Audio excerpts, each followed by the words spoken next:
My name is Barry.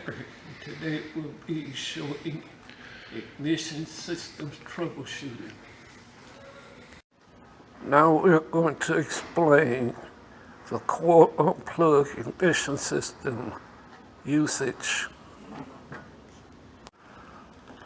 On our diagram showing here, our top diagram, first one is a 2-wire coil unplug system, and the lower one is a 3-wire coil unplug system, and we'll be going through each one step by step. Both the 2-wire and the 3-wire system operates on the extension of Faraday's law.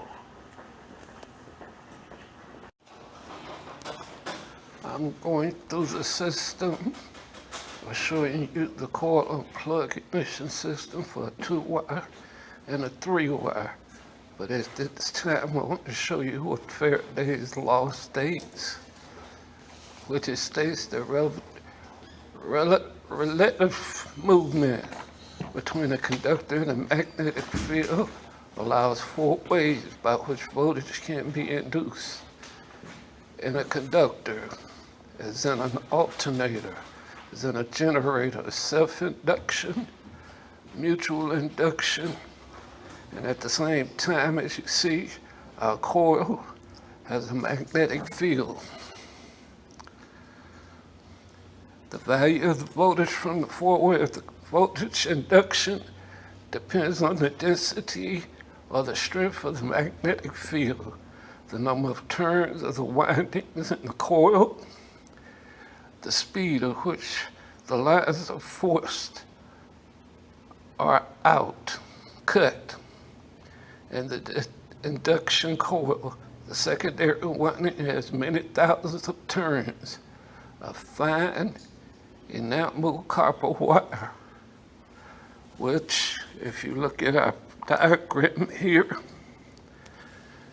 the blue would be the primary windings, and the reddish color would be the secondary windings. In a 2-volt 2-wire system, our power comes from the battery down to the coils, and as they ion together, these two form a magnetic field, puts out a load that goes up to the transistor, and we have our ground running from the transistor. The 2-wire system is a PNP transistor. For the 3-wire, it runs basically the same. The coils are the same, and as we said, the magnetic field has been done and puts out the power. The difference between the two, on a 3-wire system, you have 2 transistors.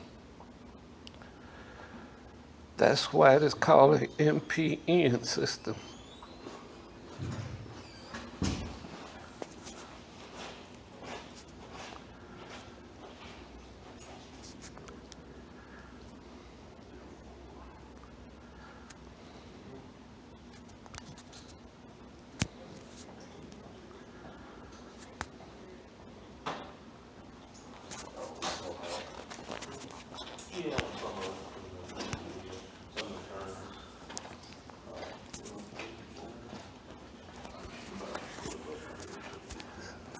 Millimeters. Right. Now we're going to discuss the spark plug gap. As you can see here, our gap would be 0.044.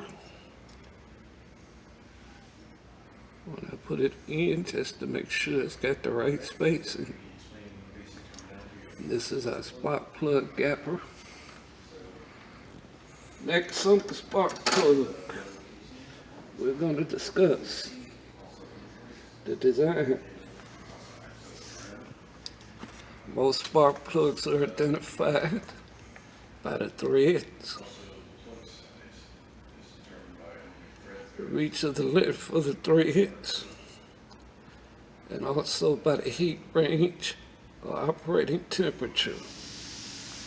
The top portion up here is known as the terminal. Come down here, the plastic side of this is our insulator. On the back side over here, we have the corrugated tin, and we have a global seal on the inside. Down here, we have a rubber seal where it screws in. We have our center ground and our ground electrodes. And that's the parts to a spark plug. Also, a part of our spark plug is determine the diameter of the threads of the spark plug.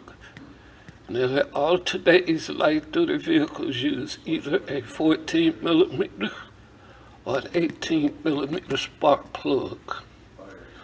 Smaller plugs allow for larger and more valves in the cylinder head.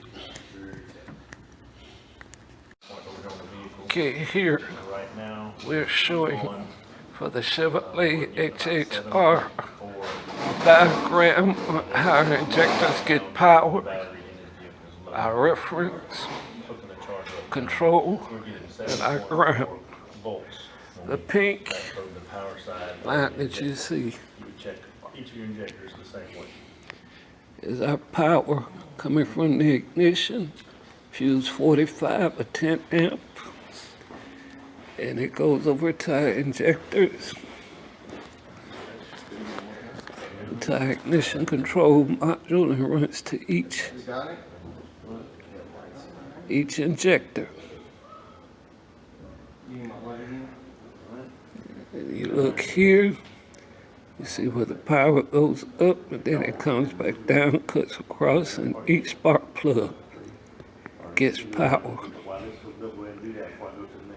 The blue lines are control.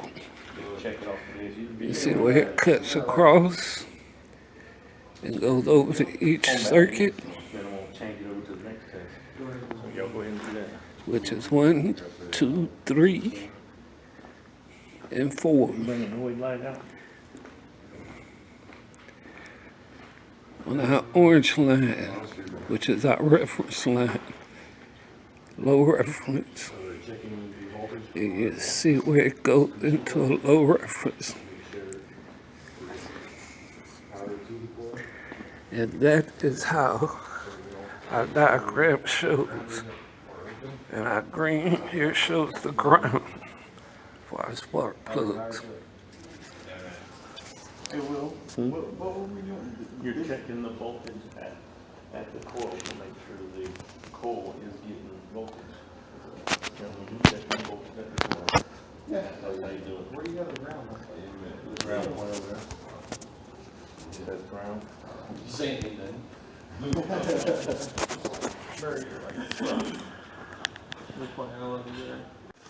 Now we're going to check the voltage from the coil, ignition all on without cranking. And we're back probing. As you see the pin there where we've got the clip, goes over to our DVOM, which is showing 12.66 volts. And we are getting good voltage to our coil.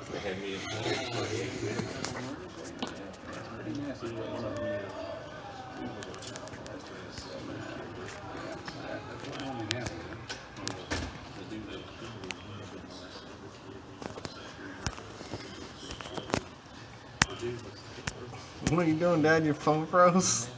It don't want to stop sometimes.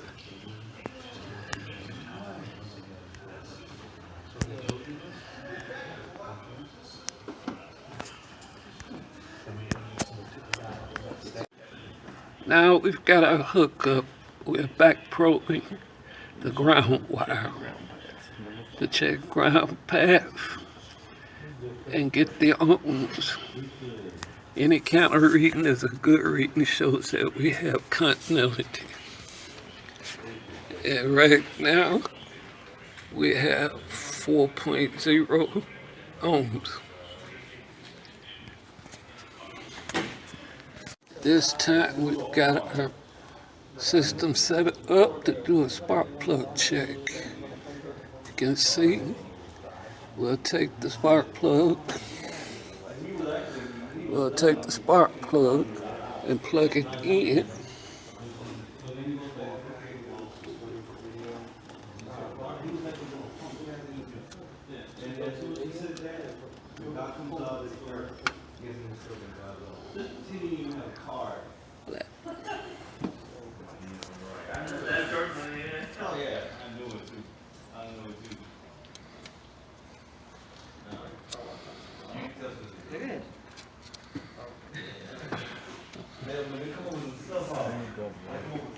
This is how we do our spark plug check. Here we have our trainer set up, hooked up to the oscilloscope to show the saturation time on the oscilloscope as we're looking at a coil, how it would actually be working. And as you look at the oscilloscope, the upper line shows the power going through. And when it drops, that's showing the power being cut. Also, we turn it down, the brighter the light gets. We turn it up, the brighter the light gets. We turn it down, the dimmer the light gets.